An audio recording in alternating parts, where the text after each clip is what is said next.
नमस्कार, बहुत बहुत स्वागत है आपका विंध्या टाइम्स में। रीवा जिले में स्थित सामुदायिक और प्राथमिक स्वास्थ्य केंद्रों के साथ सिविल अस्पतालों में डॉक्टरों की भारी कमी है। विशेषज्ञ डॉक्टरों की पदस्थापना ना के बराबर है, जिसकी वजह से इलाज के लिए बीमार मरीजों को काफी परेशानियों का सामना करना पड़ रहा है। मगर शासन के द्वारा स्वास्थ्य केंद्रों में डॉक्टरों की पदस्थापना नहीं की जा रही। जिला प्रशासन के द्वारा कई बार शासन को पत्र भेजकर इसकी जानकारी दी गई है, मगर कई संविदा नियुक्तियों के बाद भी जिले के तमाम सामुदायिक और प्राथमिक स्वास्थ्य केंद्रों के साथ सिविल अस्पताल में भी डॉक्टरों की कमी बनी हुई है। शासन स्तर पर पदस्थापना को लेकर किसी भी प्रकार का कोई कार्य नहीं किया जा रहा। हाल ही में संविदा नियुक्ति के आधार पर 1 वर्ष की संविदा नियुक्ति कर कई डॉक्टरों की पदस्थापना की गई, मगर इतना काफी नहीं है। अभी भी कई पद रिक्त हैं। जिले के हनुमाना क्षेत्र में स्थित प्राथमिक स्वास्थ्य केंद्र में डॉक्टरों की पदस्थापना पूरी तरह से हुई ही नहीं, जिसकी वजह से वहां एक नर्स के दम पर पूरा स्वास्थ्य केंद्र चल रहा है। जिले में 3 सिविल हॉस्पिटल है और 9 जो है सामुदायिक स्वास्थ्य केंद्र है, 35 जो प्राथमिक स्वास्थ्य केंद्र है।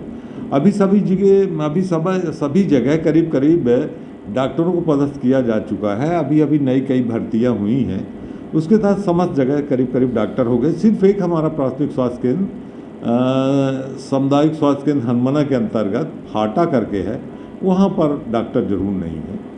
बाकी सब जगह क्या कारण है वहाँ डॉक्टर नहीं? वहाँ बहुत ज़्यादा इंटीरियर जगह है और करीब करीब जिनकी भी पदस्थापना होती यूजुअली जो है जाने की इच्छा नहीं रखते, जाना भी नहीं चाहते वहाँ। तो बहुत से स्थान है जहाँ 5 की जगह 3 या 2 स्टाफ हैं। हाँ, बहुत सी ऐसे हमारे सामुदायिक स्वास्थ्य केंद्र है जहाँ पर 3 से 5 के बीच जो है डॉक्टरों की संख्या है। कुछ जगह का कम है, कुछ जगह बॉन्डेड चिकित्सक रखे गए हैं, कुछ जगह संविदा चिकित्सक रखे गए हैं। इस तरह से अब करीब करीब डॉक्टरों की बहुत ज़्यादा कमी सामुदायिक स्वास्थ्य केंद्र में नहीं रह गई है और काम करीब चल रहा है। इस समय करीब 5 का होना चाहिए, जिसमें स्पेशलिस्ट भी हैं। सामुदायिक स्वास्थ्य केंद्र में 3 स्पेशलिस्ट हों, बाकी 3 करीब 5 या 6 3 करीब सामान्य डॉक्टर हों MBBS वाले। लेकिन अभी स्पेशलिस्ट की संख्या तो बहुत कम है, ना के बराबर है, और जब शासन पदस्थ करेगी देखा जाएगा। स्पेशलिस्ट कहीं नहीं है। स्पेशलिस्ट हमारा गोविंदगढ़ में एक मेडिसिन स्पेशलिस्ट है और आपके सिरमौर में एक शिशु रोग विशेषज्ञ है। इस तरह 2 ही जगह हैं विशेषज्ञ, बाकी जगह नहीं।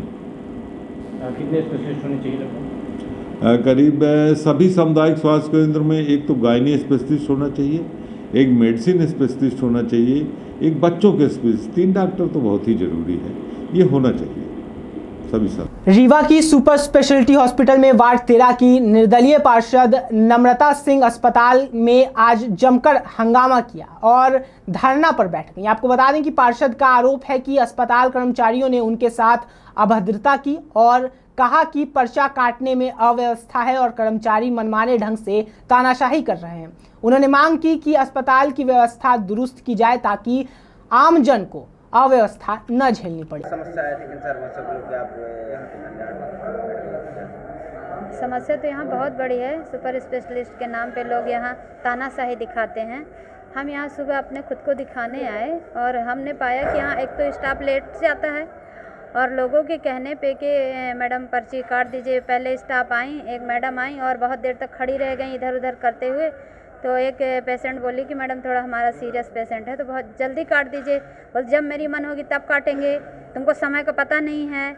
तो वो बोली कि मैम आप खुद ही लेट हैं, एक तो 9 बजे का समय, आप खुद 10 बजे आई हैं और अभी भी इस तरह तानाशाही। मतलब वो बहुत अभद्र व्यवहार करी और उससे लड़ने लगी। और वो छात्रा जो थी तो वो भी नीट की तैयारी में समथिंग उसका रिजल्ट आ गया है और वो अगले सेशन में हो भी जाएगा।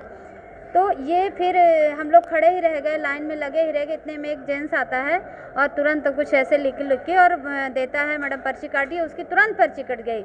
पुलिस की 2 लाइनें लगी थी, पुलिस के वो लाइन में ना जाके वो महिलाओं के बीच से आता है।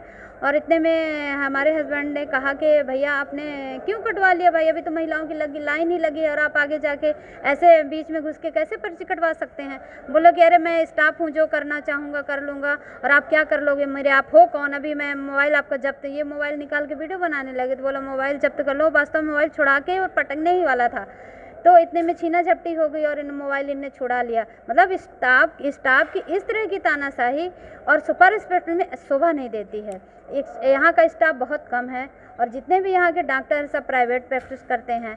तो इसी बात को लेके हमने धरने पे बैठ गए कि भाई यहाँ की व्यवस्था सुचारू रूप से बनाई जाए। और आम जन जो है तो बहुत परेशान होती है, सुबह से आएगी, लाइन लगी रहेगी और लाइन में भी अभद्र बातें वहाँ से करते हैं, वो जल्दी पर्ची नहीं काट के देते हैं और पर्ची में गलत नाम डाल देते हैं। मतलब इतना यहाँ के कंप्यूटर ऑपरेटर को पता नहीं है कि पर्ची में क्या डालना है। वो बंदा बता रहा है फिर भी गलत। एक कैसे पर्ची कटी, फिर वहाँ डॉक्टर के पास गए, वहाँ से लौटा दिया, नाम चेंज करो, इसको सुधार करवाओ, फिर वहाँ से आए। मतलब एक व्यक्ति 10 बार परेशान होता है। और डॉक्टर की भूमिका तो अभी डॉक्टर के पास पहुँचे नहीं, हम तब तक धरने पे बैठ गए। फिर डॉक्टर के पास दिखाया। अब डॉक्टर की भूमिका क्या, वो आएंगे, ये उनका टाइमिंग रहता है, 2 घंटे में दिखाया, जो पहुँच गया ठीक है, नहीं तो राउंड में चले गए। राउंड के बाद आए, 2-4 व्यक्तियों को देखे, अपने घर चले गए। मतलब जनता परेशान रहे है, जनता जाए भाड़ में, कोई मतलब नहीं किसी से। ये जनता के प्रति, वो जनता के नौकर हैं, जनता इनके नौकर नहीं है। तो सबसे बड़ी दायित्व ये है कि मतलब जनता की बातों को सुना जाए। हम भी पार्षद हैं, हम भी चाहे कि लेके आते, कहीं से पर्ची कटवा लेते, तुरंत दिखा देते, पर हमने एक आम जनता की तरह लाइन में लगे रह गए 9 बजे से।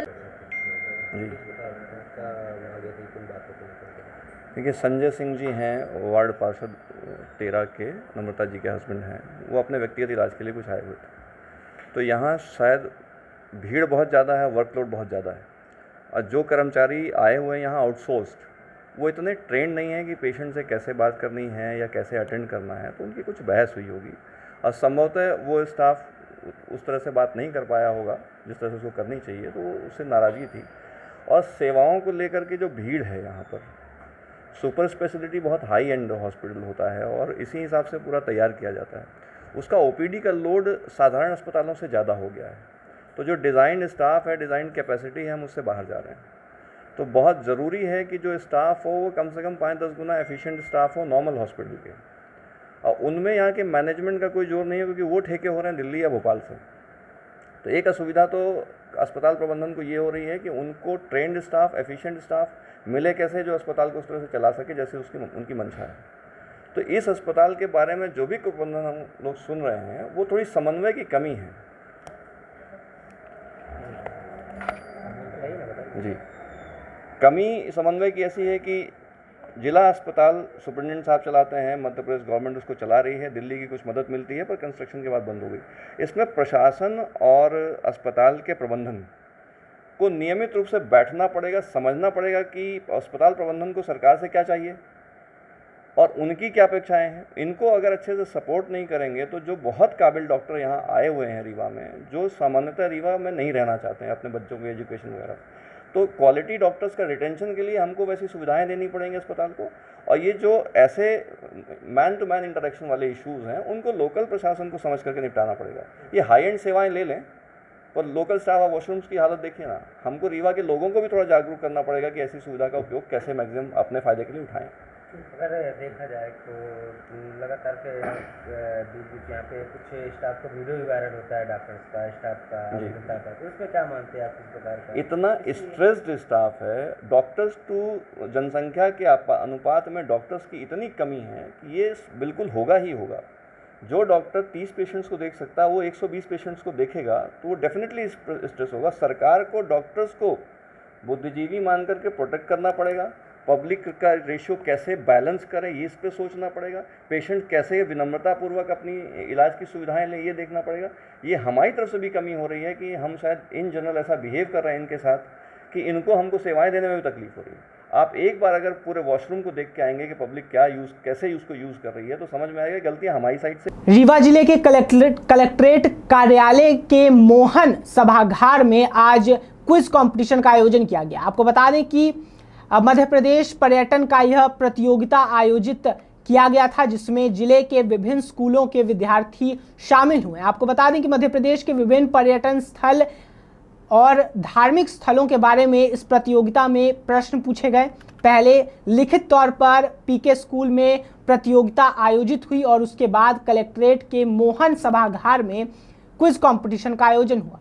इस कंपटीशन का उद्देश्य बच्चों में मध्य प्रदेश के सामान्य ज्ञान को बढ़ावा देना था। एक बार फिर रीवा के एक युवा के सहयोग के लिए समाज सेवी परमजीत सिंह डंग आगे आए हैं। आपको बता दें कि कॉमनवेल्थ चैंपियनशिप के 105 किलोग्राम वर्ग में चयनित युवा परमीश सिंह का सहयोग किया है। आपको बता दें कि न्यूजीलैंड के ऑकलैंड में हो रहे कॉमनवेल्थ चैंपियनशिप में 105 किलोग्राम वर्ग रीवा के परमीश सिंह का चयन हुआ, जिसकी खबर भी हमने चलाई थी। आपको बता दें कि इसके लिए परमीश को कुछ आर्थिक सहयोग की आवश्यकता थी, जिस पर परमजीत सिंह डंग ने रीवा आयुक्त अनिल सुचारी के हाथों 1 लाख का चेक एवं कैश सौंपा है। परमजीत के प्रयास से ओम सिंह, मोहित, टंडन, पवन, धर सहित तमाम लोगों ने सहयोग के लिए हाथ आगे बढ़ाए हैं। आपको बता दें कि परमजीत सिंह डंग ने कहा कि विंध्य की प्रतिभाओं को आगे बढ़ाने के लिए, प्रोत्साहित करने के लिए ऐसे प्रयास होने चाहिए और बहुत आवश्यक है। आपको बता दें कि सभी ऐसे प्रतिभाओं को विश्व पटल पर रीवा का और विंध्य का नाम रोशन करेगा। रीवा आयुक्त का और परमजीत सिंह डंग ने आपको बता दें कि परमीश के उज्जवल भविष्य की कामना की और शुभकामनाएं प्रेषित की हैं। रीवा जिले के मॉडल साइंस कॉलेज में आज मध्य प्रदेश उच्च शिक्षा विभाग द्वारा आयोजित आज़ादी की 75वीं वर्षगांठ के उपलक्ष्य में प्रतियोगिता का आयोजन किया गया। बता दें कि 5 सितंबर से 13 सितंबर तक विभिन्न प्रतियोगिताओं का आयोजित यहां हुआ। उसके बाद इसके तहत आज मॉडल साइंस कॉलेज में रंगोली प्रतियोगिता का आयोजन हुआ, जहां छात्राओं ने बढ़ चढ़कर हिस्सा लिया। पहले प्रतियोगिता महाविद्यालय स्तर पर आयोजित हो रहा, इसके बाद जिला स्तर पर, संभाग स्तर पर और आखिर में राज्य स्तर पर प्रतियोगिता का समापन किया जाएगा। कब चल रहा है और कब तक चलेगा? ये कार्यक्रम मध्य प्रदेश उच्च शिक्षा शासन के निर्देशानुसार संचालित हो रहा है। आज़ादी की 75वीं वर्षगांठ के उपलक्ष्य में अमृत महोत्सव मनाया जा रहा है, जिसमें विभिन्न प्रकार की प्रतियोगिताएं पहले महाविद्यालय स्तर पर छात्रों के बीच और उसके बाद छात्रों के बीच ही जिला स्तर पर, उसके बाद संभाग स्तर पर एवं राज्य स्तर पर होंगी। साथ ही हर माह के एक दिन संगोष्ठी का आयोजन किया जाएगा, जिसमें पत्रकार, अधिवक्ता, महिला प्राध्यापक और अन्य वर्ग भी शामिल होंगे, जिससे स्वाधीनता की जो बलिदानियों ने जो अपना योगदान दिया है उसको हम सब बच्चे हमारे समझ सकें।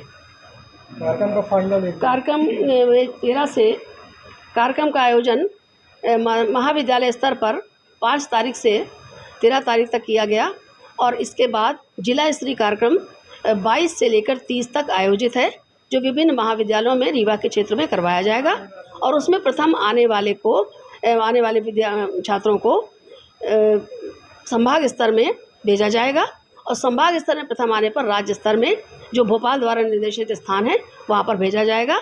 जो भी कार्यक्रम में भाग लेंगे उनको सभी को प्रमाण पत्र की पात्रता होगी और फर्स्ट, सेकंड, थर्ड को प्राइज़ भी दिया जाएगा। नाम बता दीजिए। मैं डॉक्टर अभिलाषा श्रीवास्तव, शासकीय विज्ञान महाविद्यालय रीवा में अमृत महोत्सव की संयोजक हूँ।